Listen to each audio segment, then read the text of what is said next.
നിങ്ങളുടെ വലിയ മനസ്സുകാരനാണ് ഞങ്ങളൊക്കെ പാർട്ടിയിലേക്ക് ക്ഷണിച്ചത്. സത്യത്തിൽ ഇതിന്റെ ഒരു ആവശ്യമില്ല. ആന്റി ഇത് വാങ്ങിയില്ലെങ്കിൽ പിന്നെ അമ്മയ്ക്ക് വിഷമാവും ആന്റി പ്ലീസ്. എന്തായാലും അകത്തേക്ക് വരൂ. ശരി.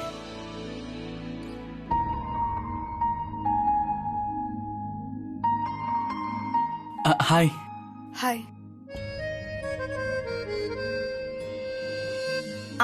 മോനെ ഇരിക്കെ ഇങ്ങോട്ടിരിക്കെ. ഹേ ബേബ്സ്, ഹൗ ആർ യു? ഈ ചോക്ലേറ്റിൽ ആൽക്കഹോൾ ചേർത്തിരിക്കുക. സൃഷ്ടിക്കൊന്നും കൊടുത്തില്ലേ? അത് തന്നെ മുത്തശ്ശിക്ക് വേണ്ടിയാ. എന്നാ പറയ് ബേബ്സ്. സരള, നീ ഇത് കേട്ടോ? എന്താ വിളിച്ചെന്ന് എനിക്കിപ്പോൾ ഇവന്റെ ചെവി പൊന്നാക്കാനാ തോന്നുന്നത്. അതായത് കിരൺ മോനെ, ഇതെന്താണ് മോനെ? മുത്തശ്ശിന്ന് വിളിക്കാം, അമ്മയെന്ന് വിളിക്കാം, പക്ഷെ ഈ ബാഗ്. നീ ഇപ്പോഴും വളരെ പഴഞ്ചനാണ്. ഒരു ദ്രോഹവും ചെയ്യാത്ത ഒരു വാക്കിൽ തൂങ്ങി പിടിച്ചിരിക്കുന്നു. ശരിയായ പ്രശ്നം നീ കാണുന്നുമില്ല. എന്ത് വിഷയം അമ്മേ? അതെ, അവൻ എന്നെ ബാബ്സ് എന്ന് വിളിച്ചാലെന്താ, മുത്തശ്ശി എന്ന് വിളിച്ചാലെന്താ, അമ്മ എന്ന് വിളിച്ചാലെന്താ? എനിക്കിഷ്ടം ബാബ്സ് എന്ന് വിളിക്കുന്നതാ. ആ പ്രശ്നം അവിടെ തീർന്നു. പിന്നെ രണ്ടാമതായി ആൽക്കഹോൾ. രാധിക നമുക്കായി കൊടുത്തയച്ച ചോക്ലേറ്റ്സ് നമ്മളത് സ്വീകരിക്കാതെ തിരിച്ചു കൊടുത്തയച്ചാൽ അവൾക്കത് മോശമായി തോന്നൂലേ?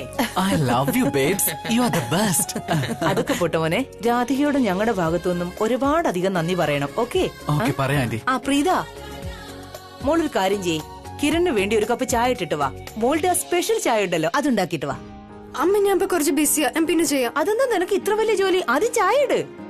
അല്ലേ വേണ്ട, ഞാൻ തന്നെ ഇട്ടോളാം. എനിക്കറിയാം ഉണ്ടാക്കാൻ. നിന്നേക്കാൾ നന്നായിട്ട് ഞാൻ ചായ ഉണ്ടാക്കും. ഞാൻ പോയി ചായ ഇടാൻ മോനെ. ഇവക്ക് എന്ത് പറ്റിയെന്തോ.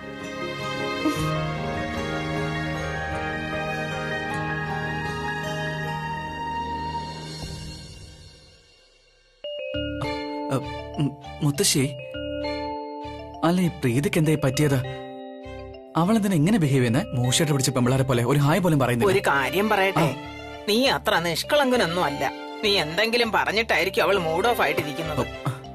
കിരൺ മോനെ, നീ ഒരു കാര്യം ചെയ്. നീ തന്ന ചോക്ലേറ്റുകൾ എന്റെ മൂഡ് ഓണാക്കി. അതുകൊണ്ട് ഞാൻ നിനക്ക് ഫ്രീ ആയിട്ട് ഒരു ടിപ്പ് തരാം. അവൾ അവളുടെ മുറിയിൽ കാണും, നീ അങ്ങോട്ട് ചെല്ല്. അല്ല മുത്തശ്ശി, ഞാൻ അവളുടെ ബെഡ്റൂമിലേക്ക് പോയി കഴിഞ്ഞാകെ. നിനക്കെന്താ പേടിയുണ്ടോ? നീ അവളോട് വഴക്കുണ്ടാക്കിയത് കാരണമായിരിക്കും അവൾ അപ്സെറ്റ് ആയിരിക്കുന്നത്. എത്ര കാലം വഴക്കുകൾ പറഞ്ഞു തീർക്കുന്നില്ലയോ, അത്ര കാലം പിണക്കവും നീണ്ടുപോകും. ഫ്രണ്ട്ഷിപ്പിൽ ഒരിക്കലും കെയർലെസ് ആവരുത്. വഴക്കുകളൊക്കെ പെട്ടെന്ന് പറഞ്ഞു തീർക്കണം. മനസ്സിലായോ? പക്ഷെ മുത്തശ്ശി, അത് പ്രശ്നങ്ങൾ കൂട്ടുമോ അതോ കൂളാക്കോ എന്നുള്ള കാര്യത്തില് എനിക്ക് ഒരു ഉറപ്പുമില്ല. അതുകൊണ്ട് ഞാൻ അങ്ങോട്ട് പോകുന്നില്ല. അവൾക്ക് ദേഷ്യം വന്നാ പിന്നെ അവൾ എങ്ങനെയായിരിക്കും നിനക്ക് നന്നായിട്ട് അറിയാമല്ലോ അല്ലേ? അവക്ക് ഭ്രാന്ത് ഇളകുന്നേ. അതുകൊണ്ട് പെട്ടെന്ന് ചെല്ല്. വാ, എന്തൊരു ടേസ്റ്റാണ് ഇതിന്.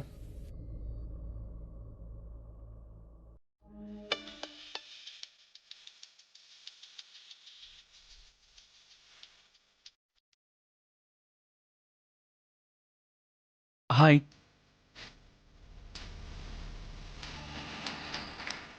ഹലോ.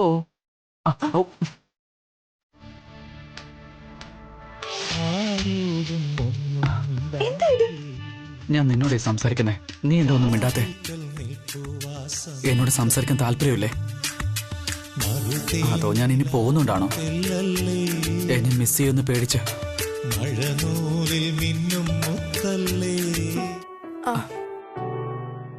നീ ആലോചിക്കുന്ന പോലെ ഞാൻ നിന്നെ ആ രീതിയിലൊന്നും ഒരിക്കലും മിസ് ചെയ്യാൻ പോകുന്നില്ല.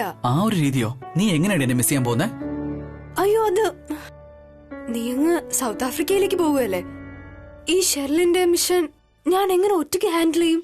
പിന്നെ നീ അല്ലാതെ മറ്റാരോടും എനിക്ക് ഇതിനെ കുറിച്ച് സംസാരിക്കാനും പറ്റില്ല. നിന്നെ അല്ലാതെ മറ്റാരെയും ഞാൻ ഈ കാര്യത്തിൽ വിശ്വസിക്കുന്നുമില്ല. അയ്യോ, ഞാൻ നിന്റെ കൂടെ മിഷൻ ഉണ്ടാവില്ല എന്ന ഒറ്റ കാര്യം മാത്രമേ ഉള്ളൂ. നീ എന്നെ മിസ് ചെയ്യാനായിട്ടാ? എന്നെ ഹൃദയം തകർത്ത് കളഞ്ഞു നീ, വൃത്തിയായിട്ടവള്. എന്താ? ഒബ്വിയസ്ലി. പിന്നെ നീ എന്താ വിചാരിച്ചേ? നിന്നെ ഇഷ്ടമായതുകൊണ്ട് ഞാൻ നിന്നെ മിസ് ചെയ്യുവാണെന്നോ? ഇവിടെ ഇഷ്ടത്തിന്റെ കാര്യം ഇപ്പൊ ആരാ പറഞ്ഞേ? പക്ഷെ നിന്റെ ഈ കണ്ണുകളിലേക്ക് നോക്കുമ്പോ എനിക്ക് നന്നായിട്ട് മനസ്സിലാവുന്നുണ്ട് നീ എന്നെ ഒരുപാട് ഇഷ്ടപ്പെടുന്നുണ്ടെന്ന്. നിനക്കറിയാലോ എനിക്ക് ഇപ്പൊ ഗേൾ ഫ്രണ്ട്സ് ആരും ഇല്ലാന്ന്. അതുകൊണ്ടല്ലേ നീ ഇത്ര പൊസസീവ് ആവുന്നേ?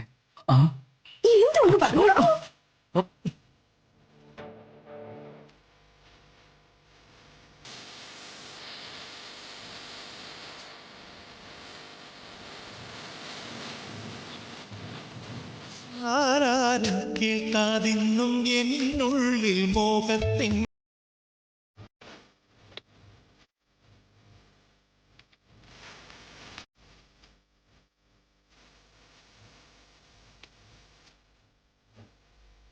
എന്താ പ്രീത അറക്കൽ പറയേണ്ടത്? വഴക്കുണ്ടാക്കി നീ എന്റെ ഇത്രയും അടുത്തെത്തിയിരിക്കുക.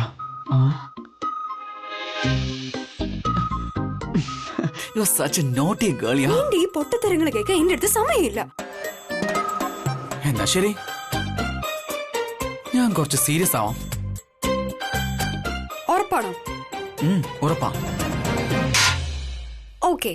നിനക്ക് തന്നെ തോന്നുന്നില്ലേ നീ സൗത്ത് ആഫ്രിക്കയിലേക്ക് പോകുമ്പോ ഈ ഷെല്ലിന്റെ മിഷനില്ലേ നമ്മുടെ പൊളിഞ്ഞു പോവില്ലേ? അത് സംഭവിച്ചേക്കാം.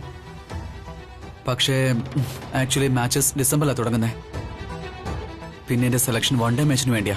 അതിനു മുന്നേ ഒരു 3 ടെസ്റ്റ് മാച്ച് ഉണ്ടാവും. അതുവരെ നമുക്ക് ടൈമുണ്ട്. അപ്പോഴേക്കും നമ്മുടെ പ്ലാൻ എല്ലാം ഓക്കെ ആവുന്നേ.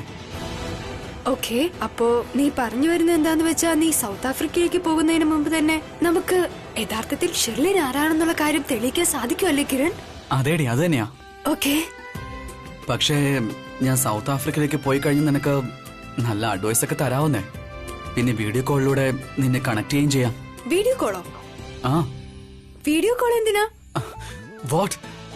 എടി ബുദ്ധൂസേ, ഞാനിവിടെ ഇമ്പോർട്ടന്റ് കാര്യം പറയുമ്പോ നീ എന്തിനാ വീഡിയോ കോളിന്റെ കാര്യം പറയുന്നേ? ആദ്യം ഞാൻ പറയുന്നൊന്ന് കേൾക്കാൻ നോക്കാം. കാരണം എനിക്ക് വളരെ നന്നായിട്ട് അറിയാം നീ എന്താ പറഞ്ഞു വരുന്നേന്ന്. നിനക്ക് എന്താ വേണ്ടേന്ന് എനിക്ക് നന്നായി അറിയാം. എന്തറിയാവുന്നു? അതെ, അഡ്വൈസും സപ്പോർട്ടും ആണെങ്കിൽ സദാ കോളിലൂടെ തരാൻ പറ്റും, അതും വാക്കുകളിലൂടെ. പക്ഷെ നിനക്ക് എന്റെ മുഖം കാണണം, അതല്ലേ? അത് നടക്കാൻ ഞാൻ സമ്മതിക്കില്ല. പ്രീത അറക്കൽ, നീ പ്രീത അറക്കലല്ല. ഈ കിരൺ നമ്പ്യാർക്ക് നിന്റെ വൃത്തികെട്ട മുഖം കാണാൻ ഭ്രാന്തൊന്നുമില്ല. കണ്ടേച്ചാലും മതി. കാരണം ഈ കിരൺ നമ്പ്യാർക്ക് ഇപ്പൊ ഒരൊറ്റ ഗേൾഫ്രണ്ട് പോലും ഇല്ല. റൈറ്റ്, ഒരു ഗേൾഫ്രണ്ടും ഇല്ല. അപ്പൊ നിനക്ക് ആയിക്കോട്ടെടി. എന്തിനെങ്ങനെ ഷോക്കായി നിൽക്കുന്നേ? നീ ആവുന്നു എന്റെ ഗേൾഫ്രണ്ട്. ഓ ഗോഡ്, ഇതുപോലെയുള്ള നിന്റെ വിഡ്ഢിത്തരങ്ങളുണ്ടല്ലോ എന്റെ തലയ്ക്ക് ഭ്രാന്ത് പിടിക്കുന്നു. നിനക്കറിയില്ലേ കൃത്യമായിട്ട് ഞാൻ എൻഗേജ്ഡ് ആണെന്ന കാര്യം? അവനോട്ട് എൻഗേജ്ഡ് ആയിരുന്നില്ലെങ്കിൽ നീ എന്റെ പ്രപ്പോസൽ സ്വീകരിക്കുമായിരുന്നോ? I don't believe this. ഇത്രയും വിഡ്ഢിതമായ കാര്യങ്ങൾ എന്നോട് വന്ന് പറയാൻ നിനക്ക് എത്ര ധൈര്യം വന്നു? ഇപ്പൊ എല്ലാം എനിക്ക് മനസ്സിലായി. ഞാൻ പൃഥ്വിയെ കല്യാണം കഴിക്കാൻ നിനക്ക് ഒട്ടും താല്പര്യമില്ല. ഷെല്ലിന്റെ മേലൊരു കണ്ണു വെക്കാനാ പറഞ്ഞത്. നീ പൃഥ്വിയുടെ പുറകെ പോയത്. അവൻ ഒരു പെണ്ണിന്റെ പുറകെ പോയില്ലെങ്കിൽ പോലും അവനോടുള്ള വെറുപ്പ് കൊണ്ട് നീ അവനെ കുറിച്ച് കഥകൾ ഉണ്ടാക്കും. നിന്റെ മാത്രമല്ല എല്ലാവരുടെയും ഫുൾ ഡേ നീ മെനക്കെടുത്തിയത്. പിന്നെ ആ ഷെർലിന്റെ കാര്യം, അവളെ കുറിച്ച് നിനക്ക് എന്ത് മനസ്സിലാക്കാൻ പറ്റി? നമുക്ക് നമ്മുടെ മിഷൻ കംപ്ലീറ്റ് ചെയ്യാൻ പറ്റാത്തതിന്റെ പ്രധാന കാരണം നിന്റെ ഫോക്കസ് ഈ മിഷനിൽ നിന്ന് മാറിയിരിക്കുകയാണ്. ഇനി നീ പൃഥ്വി വേണ്ടതിനും വേണ്ടാത്തതിനും ഒക്കെ കുറ്റം പറയുന്നതിന് പകരം ഷെർലിന്റെ മേലൊരു കണ്ണ് വെക്കാൻ നോക്ക്. കാരണം ഇനി ഈ ലോകം അപ്പുറത്ത് നിന്ന് ഇപ്പുറം വരെ വന്നാലും എന്റെ കല്യാണം പൃഥ്വിയുമായി തന്നെ നടക്കും. നീ ഈ പൃഥ്വിയുടെ പേര് എന്തിനാണ് ഇടയ്ക്കിടയ്ക്ക് കൊണ്ടുവരുന്നത്? നിനക്ക് എന്താ ഭ്രാന്താണോ? പറയാ. ശരി, ഞാനിനി ഷേളിന്റെ മേലെ മാത്രം കോൺസെൻട്രേറ്റ് ചെയ്യാം. That's better. അതുപോലെ തന്നെ പൃഥ്വിയുടെ പേരും വരരുത്, അവനെ കുറിച്ച് മോശമായി ഒന്നും പറയരുത്. Okay, good boy. വരൂ, നിന്റെ ചായ ഇപ്പോ അവിടെ റെഡിയായി കാണും. കിരൺ നമ്പ്യാർക്ക് ശരിയായി തോന്നുന്ന മാത്രമേ ചെയ്യൂ. പൃഥ്വിയുടെ മേലുള്ള എന്റെ സംശയങ്ങൾ ശരിയാണ്. അവന്റെ മേലിൽ ഞാൻ എപ്പോഴും ഒരു കണ്ണുവെക്കും. കാരണം എനിക്ക് 100% കോൺഫിഡൻസ് ഉണ്ട് അവന്റെ ജീവിതത്തിൽ മറ്റൊരു പെൺകുട്ടി ഉണ്ടെന്ന്. അതുപോലെ തന്നെ അവന്റെ ഒരു പ്ലാനുകൾ നടക്കാനായിട്ട് ഞാൻ സമ്മതിക്കുകയില്ല. എന്ത് വില കൊടുത്ത് ഞാൻ അവനെ തടയും. ഞാൻ സൗത്ത് ആഫ്രിക്കയിലേക്ക് പോകുന്നതിന് മുന്നേ പൃഥ്വിയുടെ യഥാർത്ഥ മുഖം ഞാൻ പുറത്തു കൊണ്ടുവന്നിരിക്കും. നീ ഒരിക്കലും എന്റെ കയ്യിൽ നിന്ന് രക്ഷപ്പെടില്ല പൃഥ്വി. ബേബി, ഇത് നമുക്ക് ഒരു അത്ഭുതമല്ലേ? എന്ത്? നോക്ക്, ആ കിളവി ജാനകിക്ക് ഓർമ്മ തിരിച്ചു കിട്ടി. പക്ഷെ അവർക്ക് ക്ലിയറായി ഒന്നും ഓർമ്മയില്ല. അതായത് അവൾക്ക് നീ ആരാണെന്ന് ഓർമ്മയേ ഇല്ല, എന്നെ കുറിച്ച് ഓർമ്മയില്ല. അതുപോലെ തന്നെ എൻഗേജ്മെന്റിന്റെ രാത്രിയിൽ അവളെ നമ്മൾ എന്തൊക്കെയാ ചെയ്തതെന്നും ഓർമ്മയില്ല.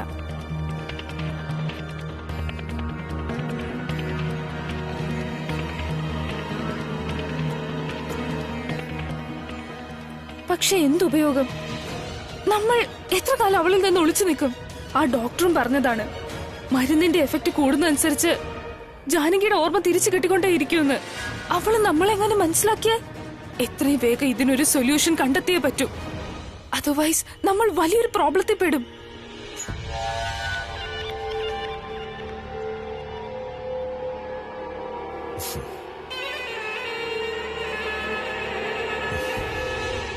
ഈ പ്രോബ്ലത്തിനുള്ള സൊല്യൂഷൻ ഓൾറെഡി നമ്മുടെ കയ്യിലുണ്ട്. എന്നുവെച്ചാ എന്ന് വെച്ചാൽ ഞാൻ പ്രീതയെയും നീ രോഹിത്തിനെയും എത്രയും പെട്ടെന്ന് കല്യാണം കഴിക്കണം. അത് കഴിഞ്ഞ് നമ്മളെ കുറിച്ച് അറിഞ്ഞു കഴിഞ്ഞാൽ പിന്നെ എന്ത് പ്രശ്നം ഉണ്ടായാലെന്ത് ഉണ്ടായില്ലെങ്കിൽ എന്ത്? ആ നിനക്ക് പ്രീതയെ അറിയാലോ, അവൾ വളരെ നിഷ്കളങ്കയാണ്. ഞങ്ങൾ തമ്മിലുള്ള കല്യാണത്തിന് അവൾ അത്രയ്ക്ക് പ്രയോറിറ്റി കൊടുത്തിട്ടുണ്ട്. അതിൽ നിന്നും ഒരു കാര്യം വ്യക്തമാണ്, അവളും ഞാനുമായുള്ള കല്യാണം ഒരിക്കലും അവൾ പൊളിക്കില്ല. പിന്നെ എന്റെ അഭിനയത്തെ കുറിച്ച് നിനക്ക് നന്നായിട്ട് അറിയാലോ. ഞാൻ പറയും Preetha, I'm so sorry, I was drunk. എനിക്ക് നല്ല ഓർമ്മയില്ലായിരുന്നു. ഞാൻ നിന്നെ അല്ല കെട്ടിപ്പിടിക്കുന്നത്, എനിക്കൊരു ഓർമ്മ വന്നില്ല. ഞാൻ വിചാരിച്ചു അത് നീയാണെന്ന്, പക്ഷെ പെട്ടെന്ന് നോക്കിയപ്പോഴാണ് അത് മറ്റാരോ ആയിരുന്നെന്നും. You know something like that. അപ്പൊ എനിക്കൊരു പ്രശ്നം വരികയുമില്ല. Of course. പിന്നെ നിന്റെ ഭാവിയിലെ ഭർത്താവ്, അതായത് രോഹിത്, അവൻ വളരെ നല്ലവനാണ്. പിന്നെ അത്ര കൈൻഡ് ആയിട്ടുള്ള ആളുകൾ മറ്റുള്ളവരുടെ തെറ്റുകൾ വളരെ പെട്ടെന്ന് തന്നെ ക്ഷമിക്കും. നമ്മൾ വെളിച്ചത്താകുന്ന സമയമാകുമ്പോൾ നീ അവന്റെ ഭാര്യയായി കഴിയും. പിന്നെ നീ ഒന്നിനെ കുറിച്ചും പേടിക്കണ്ട. നമ്മുടെ എല്ലാ പ്ലാനുകളും കറക്റ്റ് ട്രാക്കിലായിരിക്കും പോകുന്നത്. പക്ഷെ നമുക്ക് അവരുമായിട്ടുള്ള കല്യാണം എത്രയും പെട്ടെന്ന് തന്നെ നടത്തണം. യാ, പിന്നെ നിനക്കറിയാമോ ഈ പ്ലാന്റെ ബെസ്റ്റ് പാർട്ട് എന്താന്ന്? എന്താ? ആ കിരൺ, അവൻ അവന്റെ സൗത്ത് ആഫ്രിക്കൻ ടൂറിൽ ബിസി ആയിരിക്കും. അവൻ അവന്റെ ഫ്യൂച്ചറിനെ കുറിച്ച് ഓർത്ത് തിരക്കിലായിരിക്കും. അവന് ടൈമേ കിട്ടില്ല നമ്മളെ കുറിച്ച് ഓർക്കാൻ, അല്ലേ? പിന്നെ ഞാൻ അമ്മയുടെ അടുത്ത് എത്രയും പെട്ടെന്ന് ചെന്നിട്ട് അമ്മയ്ക്ക് പ്രഷർ കൊടുക്കാം. അതായത് കവിതാന്റെ അടുത്ത് ചെന്നിട്ട് എത്രയും പെട്ടെന്ന് കല്യാണത്തിന്റെ ഡേറ്റ് കുറിക്കാൻ. അമേസിംഗ്. അതുപോലെ തന്നെ ഞാൻ എന്റെ അമ്മയുടെ അടുത്തും സരള ആന്റിയുടെ അടുത്തും പ്രഷർ കൊടുക്കും എന്റെ പ്രീതന കല്യാണം എത്രയും പെട്ടെന്ന് നടത്താൻ. പിന്നെ ആ പാവം കിരൺ, അവൻ സൗത്ത് ആഫ്രിക്കയിൽ നിന്ന് പറന്നിങ്ങ് വരും. എന്തിന്? നമ്മുടെ കല്യാണം അറ്റൻഡ് ചെയ്യാൻ. അമേസിംഗ്. എനിക്ക് ഇപ്പോൾ തോന്നുന്നു നമ്മുടെ എല്ലാ പ്ലാനുകളും നമ്മുടെ എല്ലാ എഫേർട്ടുകളും കറക്റ്റ് ആയിട്ടാണ് പോകുന്നത്. അതായത് റൈറ്റ് ട്രാക്കിൽ. Just A second.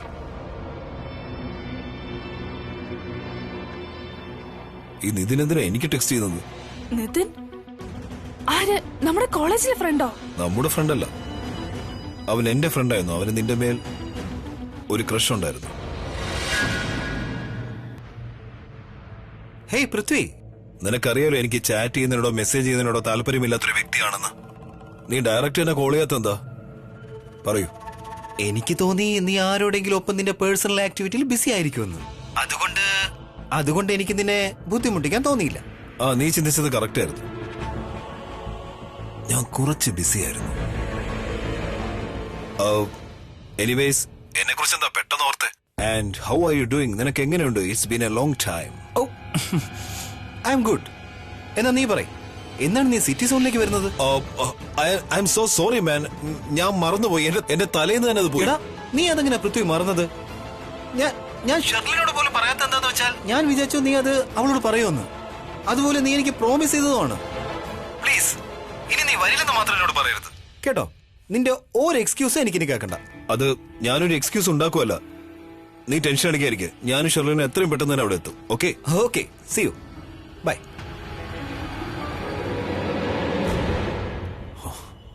Baby, I'm so sorry. ഞാൻ നിന്നോട് പറയാൻ വിട്ടുപോയി. ഇന്ന് നമ്മുടെ കോളേജിന്റെ റീയൂണിയൻ ആണ്. നിനക്ക് ആ സിറ്റിസൺ ക്ലബ് ഓർമ്മയുണ്ടോ? Wow, I am so excited.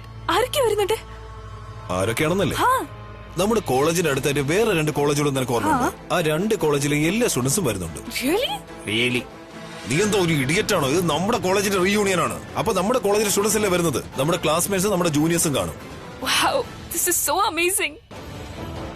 പിന്നെ നിന്റെ ഈ എക്സ് ബോയ് ഫ്രണ്ടില്ലേ നിതിൻ, അവനും വരുന്നുണ്ട്. അവന്റെ അടുത്തെങ്ങാനും നീ പോകാൻ ശ്രമിച്ചാൽ ഞാൻ നിനക്ക് വാർണിംഗ് തരുവാണ്. എന്നെ വെറുതെ ഭ്രാന്ത് പിടിപ്പിക്കരുത്. എനിക്ക് ഭ്രാന്ത് പിടിച്ചാൽ നിനക്ക് അറിയാലോ, എന്റെ കയ്യിൽ നിന്ന് എല്ലാ കൺട്രോളും പോകും. മനസ്സിലായോ നിനക്ക്? നീ ആ റീയൂണിയനിൽ എന്റെ കൂടെ മാത്രമേ നിൽക്കൂ. വേറെ ആരുടെ അടുത്ത് നിന്നെ കാണുക പോലും ചെയ്യരുത്. കോളേജ് ടൈമിലെ സിറ്റുവേഷൻ വേറെ ആയിരുന്നു. ഇപ്പോഴത്തെ സിറ്റുവേഷൻ ആകെ മാറി. മനസ്സിലായോ? ബേബി, നീ എന്റെ അടുത്തുള്ളപ്പോ ഞാൻ മറ്റൊരാളെ നോക്കുന്ന എന്തിനാ? യു നോ നാ, you're really special for me. പിന്നെ എനിക്ക് നിന്റെ കൂടെ വരണമെങ്കിൽ എനിക്ക് ഒന്ന് പാർലറിൽ പോകേണ്ടി വരും. So that I look good with you. ഇല്ല ബേബി, നിനക്ക് പാർലറൊന്നും പോകേണ്ട ആവശ്യമേ ഇല്ല. എന്താണെന്നറിയാവോ? എന്റെ കാഴ്ചപ്പാടിൽ നീ വളരെയധികം ഹോട്ടാണ്. നീ പാർലറും അവിടെ ഇവിടെ ഒന്നും പോയിട്ട് ഒരു കാര്യമില്ല. ബേബി, അതെനിക്കും അറിയാം. ഐ മീൻ, എല്ലാ പെൺകുട്ടികളെയും പോലെ എനിക്കും കുറച്ചും കൂടി ഭംഗിയാവണമെന്ന് നിനക്ക് വേണ്ടി മാത്രം. Okay baby, as you wish. നീ വേണമെങ്കിൽ പാർലറിൽ പോയി ഇപ്പോൾ ഉള്ളതിനേക്കാൾ സുന്ദരിയായിട്ട് വരൂ. പക്ഷേ എനിക്ക് വേണ്ടി മാത്രം. പിന്നെ നീ ആ ഈവന്റിന് എന്റെ കൂടെ മാത്രമേ നിൽക്കാവൂ. ഓക്കെ? Of course. അല്ലാതെ ഞാൻ വേറെ ആരുടെ കൂടെ പോവാനാ? പക്ഷേ I mean I want to go with you. I want to be seen with you. പക്ഷേ ആരെങ്കിലും നമ്മൾ ഒരുമിച്ചേക്കുന്ന ഫോട്ടോ എടുത്താ പിന്നെ നിനക്കറിയാലോ, ഇപ്പൊ എല്ലാവരുടെ കയ്യിലും ഫോണുണ്ട്. എല്ലാവരും ഫോട്ടോ എടുക്കുകയും ചെയ്യും. ആരെങ്കിലും വല്ല നെറ്റ്വർക്ക് സൈറ്റിലും ഇട്ടാ പിന്നെ അത് നമുക്ക് വലിയ പ്രോബ്ലം ആവും. ബേബി നോക്ക്, നീ ഒട്ടും ടെൻഷൻ അടിക്കണ്ട. നിന്റെ പൃഥ്വി നിന്റെ കൂടെ തന്നെ ഉണ്ട്. ഓക്കെ? എല്ലാ കാര്യങ്ങളും ഞാൻ നോക്കിക്കോളാം. നീ പാർട്ടി മാക്സിമം എൻജോയ് ചെയ്യും. നീ പാർലറിലേക്ക് പോകാൻ റെഡിയാകും. You have look the best and the hottest. I know. For me. നിനക്കറിയോ ഈ പാർട്ടിയിലെ ഏറ്റവും എക്സൈറ്റിംഗ് കാര്യം എന്താന്ന്? എന്താ? നമ്മുടെ ഫ്രണ്ട്സ് അവിടെ ഉണ്ടാകും. നമ്മുടെ പഴയ friend circle. It's gonna be like old days. ഒരു കിരണ പ്രീതയും കാണില്ല. Just you and me and our friends. Exactly. Yes.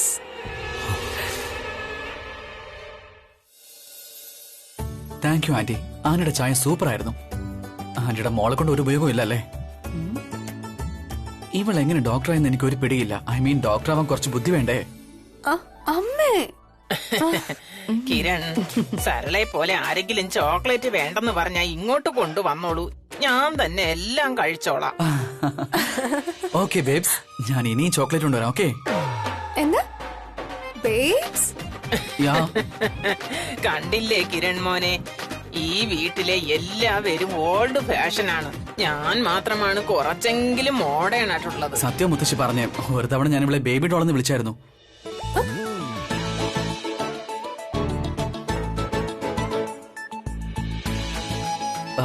സത്യത്തില് ഞാൻ ഇവളെ അല്ല ബേബി ഡോളെന്ന് വിളിച്ചത്. വേറൊരു പെൺകുട്ടിയാ. ഇവളാണെന്നാ വിചാരിച്ചത്.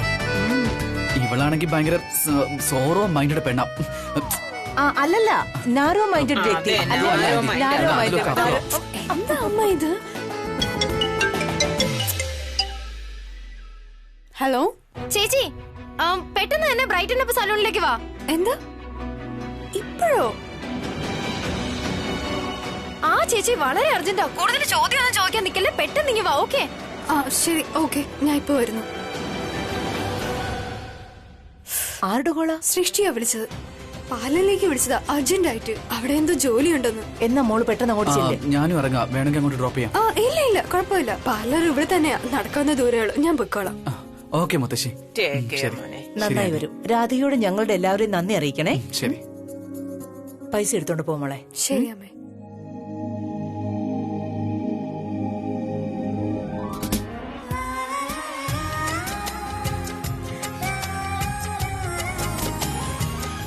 ക്രേസി. നീ എന്താ പറഞ്ഞത്? സൃഷ്ടിയെ പറഞ്ഞതാ. എന്ത് ക്രേസി അവൾ എപ്പോഴും എന്തൊക്കെയാ കാണിക്കുന്നേ. അമ്മ ഞാൻ പോവാണേ. ആ മോളെ പൈസ എടുത്തോണ്ട് പോ. ശരി. Mr. Nair, without doubts, it's going to be one of the finest bust event in Asia. For sure. I'm understanding. പക്ഷെ ഒരു കാര്യമുണ്ട്, നിങ്ങൾ പേഴ്സണലി എന്റെ അടുത്തേക്ക് വരികയാണെങ്കിൽ ഡീറ്റെയിൽസ് എല്ലാം കുറെ കൂടി എനിക്ക് നിങ്ങളോട് പറയാൻ കഴിയും. അക്കാര്യം ഉറപ്പാണ്. Oh, you are most welcome in our office. In fact, ഞാൻ ഏകദേശം 1 മണിക്കൂറിനുള്ളിൽ ഓഫീസിലെത്തും. You can come. Yeah. I will see you then. Bye. Bye. ഏട്ടനെ പ്രത്യേകിച്ച് എന്തെങ്കിലും അറിയാൻ കഴിഞ്ഞായിരുന്നോ? ഇല്ലടാ, നിർഭാഗ്യവശാല് ഇതുവരെ ഒരു ഇൻഫർമേഷൻ കിട്ടിയിട്ടില്ല. പക്ഷെ അവരെ നന്നായിട്ട് ശ്രമിക്കുന്നുണ്ട്. അല്ല, ഇങ്ങനെ പോയി എങ്ങനെയാ ഏട്ടാ? നീ എന്താ ഈ ചെയ്യുന്നത്? എന്റെ 6.5 മണിക്കൂർ വെറുതെ കളഞ്ഞത്. 6.5 മണിക്കൂർ എന്ന് വെച്ചാ? ആ ഏട്ടാ, നീ അല്ലേ എന്നോട് പറഞ്ഞത് ഈ കാര്യങ്ങളൊന്നും ഇടപെടാൻ പാടില്ലാന്ന്? ഞാൻ ഈ ദിവസം മുഴുവൻ ഒന്നും ചെയ്തില്ല. ഞാൻ വെയിറ്റ് ചെയ്യായിരുന്നു നീ അവനെ അഗൻസ്റ്റ് ആയിട്ട് എന്തെങ്കിലും കണ്ടുപിടിക്കുന്ന ഞാൻ കരുതിയത്. പക്ഷേ ഇല്ല, നീ ഒന്നും ചെയ്തുമില്ല. എന്റെ ടൈം വെറുതെ വേസ്റ്റ് ചെയ്യും ചെയ്തു ഏട്ടാ. എടാ, അതിന് നീ ഇത്ര ഹൈപ്പർ ആവുന്ന എന്തിനാ? നിക്ക്, ഞാൻ നിന്നോട് പറഞ്ഞല്ലേ പൃഥ്വിയെ പറ്റിയുള്ള എല്ലാ ഇൻഫർമേഷനും ഞാൻ കണ്ടുപിടിക്കുമെന്ന്. പിന്നെ നിന്നോട് ഞാൻ പറഞ്ഞില്ലായിരുന്നോ ഇതുവരെ ഇൻഫർമേഷൻ ഒന്നും കിട്ടിയില്ല, പക്ഷെ അവന്റെ പാസ്റ്റ് എന്താണെന്ന് നമുക്ക് കണ്ടുപിടിക്കാം. അയ്യോ ഏട്ടാ, നമ്മുടെ കയ്യിൽ ടൈം ഇല്ല. നീ മനസ്സിലാക്ക. നീ ഭയങ്കര സ്ലോയാ. ആമയെ പോലെ എഴുന്നോണ്ടിരിക്കാ. നീ ഒരു കാര്യം ചെയ്യുന്ന വിട്ടേക്ക്. എടാ, നിനക്ക് വായി തോന്നുന്ന എല്ലാം വിളിച്ച് പറയാനാണോ?